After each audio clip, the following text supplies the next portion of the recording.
হিসাবটা কি? ও দিদি, এই যে গল্প করা দিদিরা শোনো, ধেনু মানে গরু, বাংলা কথা। ধেনু মানে গাভী।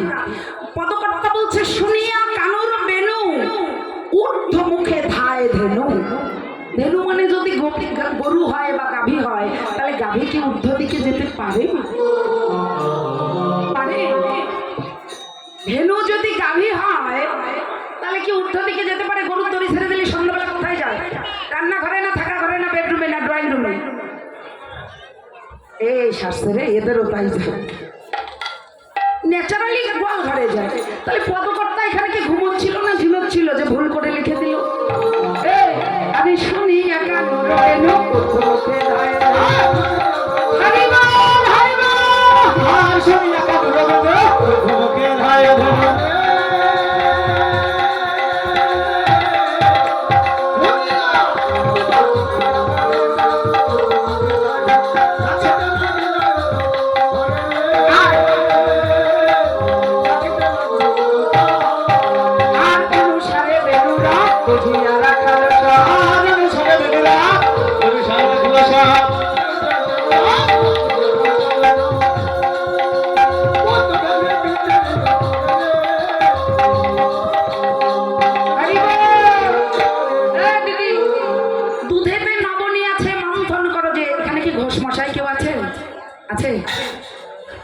ঘোষমশাই কেউ আছেন কি?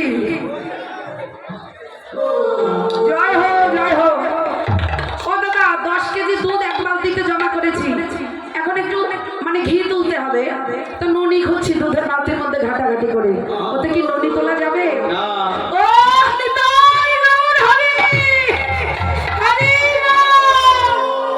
বাবা,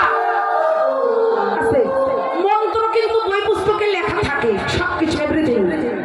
মনোহর ভজন দীপিকা যাদের ঘরে আছে, বা আদার্স অনেক গ্রন্থ, ওই যে কি বলে ওটা, জ্ঞান মঞ্জুরি, তত্ত্বরা সমৃদ্ধ জ্ঞান মঞ্জুরি, বেসিক যে জিনিসগুলো সব আছে। তারপরেও কেন গুরু ধরতে হয়? ওই ঘোষমশাই ওখান থেকে কি সুন্দর সিগন্যাল দিয়ে বুঝিয়ে দিলেন যে কি কাজে নবনী তুলতে হয়। হারিমা, এই যে ধেনু মানে ধেনু মানে যদি গাভী হয়, তাহলে গাভী কখনো ঊর্ধ্ব দিকে যেতে পারে না, গরু কখনো ঊর্ধ্ব দিকে যেতে পারে না।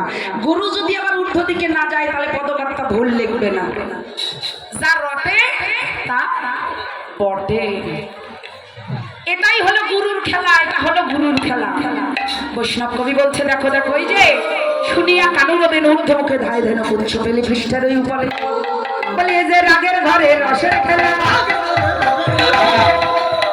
যে রাগের ঘরে রসের খেলা, রাগের ঘরে রসের খেলা, রসিক যারা খেলে তারা রাগের ঘরে রসের খেলা। এই যে বলি অরসিকে জানে না রে, বলি অরসিকে জানে না রে, অরসিকে জানে না রে, অরসিকে জানে না রে, গুরু কৃপা যার হয়েছে জানে না রে।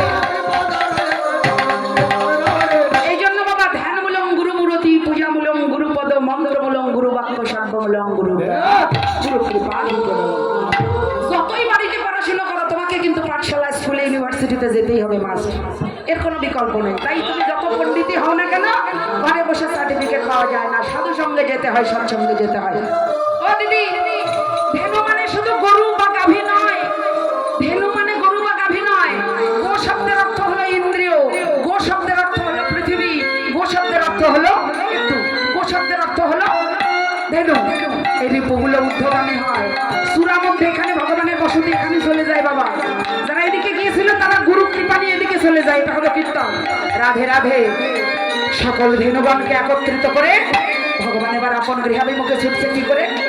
শুনিয়া কানুর বেনু ঊর্ধ্বমুখে ধায় ধেনু পুচ্ছ পেলি পৃষ্ঠের উপরে, অনুসারে বেনুর হব বুঝিয়া রাখালে ভাব,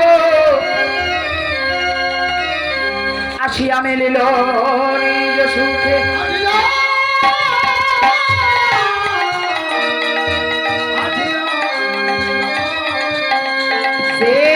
ধেনু যে বলেছিল ফিরাইয়া একত্র করিল, চালাইল বকুলের মুখে।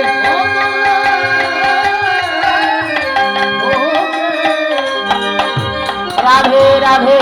সকল ধেনুগণকে একত্রিত করে হাঁকিয়ে দিল,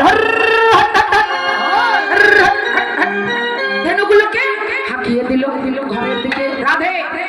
এই যে অষ্টলীলা তিনটা রসের সখ্য বাৎসল্য আর মধুর। এখন আমরা মানে সখ্য প্রেম আস্বাদন করলাম, এবার কিঞ্চিত মধুর প্রেম। বলি ওহে পরাণ বধূ হে, তুমি ওই না বেশে আইসো আমার ঘরে। একটু দাঁড়াও, ওই না বেশে আইসো আমার ঘরে, বধূ ওই না বেশে আইসো তুমি।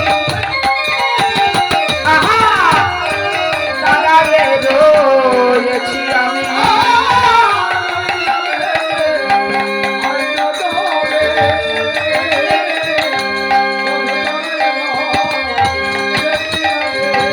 আর তুয়া বেধো লইবার পরে।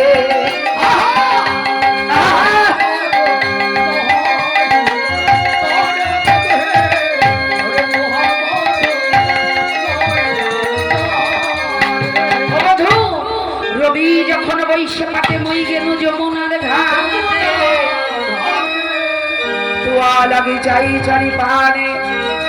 বধূ হে, যখন সূর্য অস্তা চলে তখন আমি তোমার লাগি যমুনার ঘাটে গিয়েছিলাম তোমায় অন্বেষণ করতে। ও বধূ শোনো শোনো, তোমার বদনখানা কেন শুকিয়ে গেছে? বলি চঞ্চল ধর